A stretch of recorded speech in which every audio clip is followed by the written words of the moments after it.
ఇప్పుడు వరకు మనం చాలా కాన్సెప్ట్స్ చూసాం. అందులో చాలా important concepts input, output, operators, data types, control flow statements. So, ఇందులో మనకి కామన్‌గా అడిగేటువంటి ఇంటర్వ్యూ క్వెషన్స్ గురించి ఒక్కసారి డిస్కస్ చేస్తాం. ఓకే. సో, ఇంటర్వ్యూలో మనకి చాలా క్వెషన్స్ అడుగుతారు. కానీ కామన్‌గా అడిగేటువంటి కొన్ని ఇంటర్వ్యూ క్వెషన్స్ గురించి నేనైతే మాట్లాడతాను. ఓకే. దానికన్నా ముందు మీరు గనక మన ఛానెల్‌ని ఇప్పటివరకు సబ్స్క్రైబ్ చేసుకోకపోయినట్లయితే వెంటనే సబ్స్క్రైబ్ చేసుకోండి. అదే విధంగా మన ఛానెల్ చూస్తూ మీకు ప్రోగ్రామింగ్‌లో ఏమైనా డౌట్స్ గనుక వచ్చినట్లయితే యూట్యూబ్ కామెంట్స్‌లో అడగొచ్చు. లేదు అనుకోనంటే ఇన్‌స్టాగ్రామ్ ఛానెల్‌లో నాకు ఫాలో అయ్యి నాతో గనక చాట్ చేసినట్లయితే పర్సనల్‌గా మీకు ఆ డౌట్స్ నేను క్లియర్ చేస్తాననమాట. ఓకే. మనకి వచ్చినటువంటి మెయిన్‌గా చాలామంది అడిగేటువంటి మన యొక్క ఫస్ట్ క్వెషన్ వచ్చేసి డిఫరెన్స్ బిట్వీన్ లిస్ట్ అదే విధంగా టుపుల్. మీకు డాటా టైప్స్ కాన్సెప్ట్‌లో దీని గురించి నేను డిస్కస్ చేశాను. మనకేంటంటే లిస్ట్‌కొచ్చినప్పటికి ఒక్క నిమిషం. లిస్ట్ అనేది ఏంటి అనుకోనంటే, లిస్ట్ అనేది మ్యూటబుల్ మీకు బాగా గుర్తుంటే. వేరేజ్ టుపుల్ అనేది ఇమ్యూటబుల్. అంటే లిస్ట్‌లో ఉన్నటువంటి ఐటెమ్స్‌ని మనం రీప్లేస్ చేసుకోవచ్చు. కానీ టుపుల్స్‌లో ఉన్న వాటిని మనం రీప్లేస్ చేయడానికి అవ్వదు. ఓకే. మీకిది బాగా గుర్తుంటే. అండ్ లిస్ట్‌లో మనకేంటంటే ఈ విధంగా మనం స్క్వేర్ బ్రాకెట్స్ యూజ్ చేస్తాం. కానీ టుపుల్స్‌లో మనం ఏంటి అనుకోనంటే పారాంథసిస్ అనేవి ఉపయోగిస్తాం. అంతే కదా! అండ్ లిస్ట్ అనేది మ్యూటబుల్. వేరేజ్ టుపుల్ అనేది ఏమవుతుంది ఇమ్యూటబుల్. అండ్ సిన్స్ టుపుల్ అనేది ఇమ్యూటబుల్. ఇది కొంచెం ఫాస్ట్‌గా ఉంటుందనమాట. కంపేర్డ్ టు ఎ లిస్ట్ అనమాట. అంతే. So, these are the main differences between a list and tuple అనమాట. అండ్ ఇది చాలా ఇంపార్టెంట్. మీరు పైథాన్ ఇంటర్వ్యూకి వెళ్తున్నారనుకోనండి ఫస్ట్ నేర్చుకోవాల్సినటువంటి క్వెషన్ ఇదనమాట. Okay. Explain ternary operator in Python. మీరు జావా నుండి వచ్చినట్లయితే మీకు టెర్నరీ ఆపరేషన్ ఎలా ఉంటుంది? ఫస్ట్ ఒక ఎక్స్‌ప్రెషన్ ఉంటుంది. ఆ ఎక్స్‌ప్రెషన్ అనేది ట్రూ అయితే మీరు ఇలా క్వెషన్ మార్క్ పెట్టేసి ఏదైతే ట్రూ అవుతుందో అది ఇక్కడ ఉంటుంది. తర్వాత ఇలా కాలన్ పెట్టేసి ఇక్కడ మనం ఎల్స్ కండిషన్‌లో వచ్చింది మనం రాస్తాం. ఇదేంటి మనకి జావాలో లేదంటే జావా స్క్రిప్ట్‌లో ఇలా చేసేవాళ్ళం. ఒక క్వెషన్ మార్క్ లేదంటే ఈ విధంగా కాలన్. కానీ పైథాన్‌లో టెర్నరీ ఆపరేటర్ ఎలా ఉంటుంది అనుకోనంటే ఇలా అనమాట. ట్రూ అయినప్పుడు ఏదైతే మనం చేయాలనుకుంటున్నామో సెట్ ఆఫ్ స్టేట్మెంట్స్ అది ఫస్ట్ రాస్తాం. ఆ తరువాత ఏంటి అనుకోనంటే ఇఫ్ అని పెట్టేసి ఎక్స్‌ప్రెషన్ రాస్తాం. ఆ తరువాత ఎల్స్ ఆ తరువాత ఏంటి అనుకోనంటే ఎల్స్ కండిషన్‌లో వచ్చేటువంటి స్టేట్మెంట్. అయితే ఏంటి అనుకోనంటే, ఈ యొక్క టెర్నరీ ఆపరేటర్ ఏదైతే ఉందో పైథాన్‌లో మీకు సింగిల్ స్టేట్మెంట్ ఎగ్జిక్యూట్ చేయాలి. సింగిల్ స్టేట్మెంట్ రాయాలి అన్న టైంలో మనం టెర్నరీ ఆపరేటర్‌ని ఉపయోగించుకుంటామనమాట. కాకపోతే సింటాక్స్ అయితే ఇది. ఓకే. మీకు ఒకవేళ ఎవరైనా అడిగినా కూడా ఇది చెప్పొచ్చు. What is pass statement? మీకు ఇంతకు ముందు లెసన్‌లోనే చెప్పాను. పాస్ అనేది ఎప్పుడు యూజ్ చేస్తాం?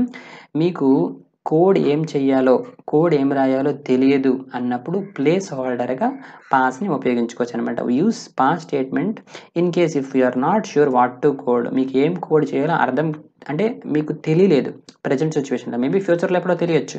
సో, అటువంటప్పుడు ఏం చేస్తామనుకుంటే పాస్ అనేటువంటి ఒక స్టేట్మెంట్ రాసి వదిలేస్తామనమాట. సో, ఇంటర్‌ప్రిటర్ దాన్ని సక్సెస్‌ఫుల్‌గా ఎగ్జిక్యూట్ చేసేస్తుంది. కాకపోతే ఎప్పుడైనా ఫ్యూచర్‌లో మీకు తెలిసి రాయాలి అన్నప్పుడు పాస్ తీసేసి, మీకు వచ్చినటువంటి ఐడియాని స్టేట్మెంట్స్ రూపంలో రాసుకుంటాం. ఓకే. తరువాత okay. Use it to pass as a placeholder for future implementation. Slicing. So, slicing అనేది మనకు ఆల్రెడీ తెలుసు. చాలా సార్లు మనం చేసామన్నమాట. Use it to get subset of sequence అనమాట. ఒక సీక్వెన్స్‌లో ఫర్ ఎగ్జాంపుల్ 1, 2 ఇలా 1-10 ఉన్నాయనుకోండి. ఏదో మధ్యలో కొన్ని క్యారెక్టర్స్ మనకు కావాలి. ఓకే. మధ్యలో కొన్ని నంబర్స్ కావాలి. అలాంటప్పుడు మనం ఏం చేసుకుంటాం అనుకోనంటే, ఈ విధంగా రేంజ్ రేంజ్ ఆఫ్ వాల్యూస్ అనుకోవచ్చనమాట. సో, ఈ విధంగా మనం స్లైసింగ్ చేసుకుంటామనమాట. ఓకే. ఫర్ ఎగ్జాంపుల్ లిస్ట్ అనుకోండి. లిస్ట్ ఆఫ్ ఇలా ఇలా 2 బ్రాకెట్స్ ఇట్లా పెట్టేసి ఈ మధ్యలో మనం వాల్యూస్ పంపిస్తామనమాట. Okay. Starting value, ending value, step value. Okay. మీకు ఒకవేళ ఇది తెలియకపోయినా కూడా మన ఛానెల్‌లో ఆల్రెడీ వీటి గురించి అన్నింటి గురించి డిస్కస్ చేసాం. ఒకసారి మీరు ఆ ప్రీవియస్ చాప్టర్స్ రిఫర్ చేసినట్లయితే మీకు అర్థమవుతుందనమాట. Next how to insert new item at a specified index in the list. లిస్ట్‌లో ఫర్ ఎగ్జాంపుల్ కొన్ని ఐటెమ్స్ ఆల్రెడీ ఉన్నాయనుకుందాం. ఓకే. ఎన్ని 1 నుంచి 1, 2 ఇలా ఒక 10 ఉన్నాయనుకుందాం. కొన్ని ఐటెమ్స్ ఆల్రెడీ ఉన్నాయి. ఇప్పుడు మీరు స్పెసిఫిక్‌గా ఫిఫ్త్ పొజిషన్‌లో ఒక ఐటెమ్‌ని పెట్టాలనుకోండి. ఎలా పెడతాము? మీకు ఇన్సెట్ అని చెప్పేసి ఒక మెథడ్ ఉంది. దాని గురించి నేను ఆల్రెడీ డిస్కస్ చేశాను. ఓకే. ఇన్సెట్ అనేది విల్ టేక్ ఎన్ ఇండెక్స్. అంటే ఏంటంటే మీరు ఏ పొజిషన్‌లో అయితే వాల్యూని పెట్టాలనుకుంటున్నారో ఆ పొజిషన్ వాల్యూ ఇక్కడ ఇస్తాము. మీరు ఏ వాల్యూ అయితే పెట్టాలనుకుంటున్నారో అది సెకండ్ పొజిషన్‌లో పంపిస్తామనమాట. సో, ఆ విధంగా చేయడం వల్ల మనం ఇక్కడ మెన్షన్ చేసినటువంటి ఇండెక్స్ పొజిషన్‌లో మనం ఇక్కడ మెన్షన్ చేసినటువంటి వాల్యూ అనేది ఆటోమేటిక్‌గా యాడ్ అవుతుందనమాట. అది ఇన్సెట్ అనేటువంటి మెథడ్ ఉపయోగించేసి మనం చేసుకోవచ్చు. ఇక్కడ మీరు చూసుకుంటే మనకి వాళ్ళు అడిగినటువంటి క్వెషన్‌లోనే ఆన్సర్ అనేది దొరుకుతుందనమాట. హౌ టు ఇన్సెట్ అనేటువంటి మెథడ్ ఉపయోగించి ఇన్సెట్ చేస్తాం. నెక్స్ట్ బ్రేక్‌కి, కంటిన్యూకి ఎక్స్‌ప్లెయిన్ చేయమని చాలామంది అడుగుతుంటారనమాట. బ్రేక్ అనేది ఏంటంటే it returns control out of the loop డైరెక్ట్‌గా మీకు లూప్ నుండి బయటకొచ్చేయొచ్చు. కంట్రోల్ కంటిన్యూ అనేదేంటి? Returns controls to the beginning of the loop loop మొదట్లోకెళ్తుంది. ఆ కంటిన్యూ కింద ఉన్నటువంటి స్టేట్మెంట్స్ అయితే ఎగ్జిక్యూట్ అవ్వవు. ఇది కూడా ప్రాక్టికల్‌గా మనం ఇంతకుముందు చూసాం. కాబట్టి ఒకసారి మీరు మిస్ అయ్యుంటే మన యొక్క ప్రీవియస్ చాప్టర్స్ చూస్తే మీకు బాగా అర్థమవుతుంది. నెక్స్ట్ ఒక లిస్ట్ నుండి డూప్లికేట్ ఎలిమెంట్స్‌ని ఏ విధంగా మనం తీయొచ్చు? Good question. ఇప్పుడు లిస్ట్ అనేది will allow the duplicate elements అంతే కదా! ఒక లిస్ట్‌లో 10 అనేది 2 టైమ్స్ పెట్టుకోవచ్చు. ఎందుకంటే list will allow the duplicate elements. వాడేమంటున్నాడు? నీకున్నటువంటి లిస్ట్ నుండి డూప్లికేట్ ఎలిమెంట్స్‌ని తీయమంటున్నాడు. ఎలా తీస్తాము? లిస్ట్‌ని సెట్ కింద కన్వర్ట్ చేస్తే అయిపోతుంది కదా! ఎందుకంటే set doesn't allow the duplicate elements. ఒకవేళ సెట్‌లో మీరు 2 టైమ్స్ 10 పెట్టినా కూడా అదేం చేస్తుంది? ఒక్కసారే తీసుకుంటుంది. కాబట్టి బ్రిలియంట్ ఐడియా అనమాట అది. ఈ విధంగా మీకు ఒక లిస్ట్ ఉందనుకోండి. దీన్ని మీరు డూప్లికేట్స్ తీసేస్తే ఇలా రావాలి. అంతే కదా! 20 అనేది ఈ యొక్క 10 అనేది 2 టైమ్స్ ఉంది. ఇప్పుడు మీరు తీసేస్తే ఇలా అవుతుందనమాట. 10 అనేది ఒకేసారి వస్తుంది. మిగతా వాల్యూస్ 20, 30, 40 ఇప్పుడు ఏం చేయొచ్చనుకోండి సింపుల్‌గా మీరు ఈ యొక్క లిస్ట్‌ని సెట్ కింద కన్వర్ట్ చేశారనుకోండి. ఆటోమేటిక్‌గా లిస్ట్‌లో ఉన్నటువంటి డూప్లికేట్ ఎలిమెంట్స్ అనేవి పోతాయన్నమాట. ఎందుకంటే set doesn't allow the duplicate elements కాబట్టి. అంతే.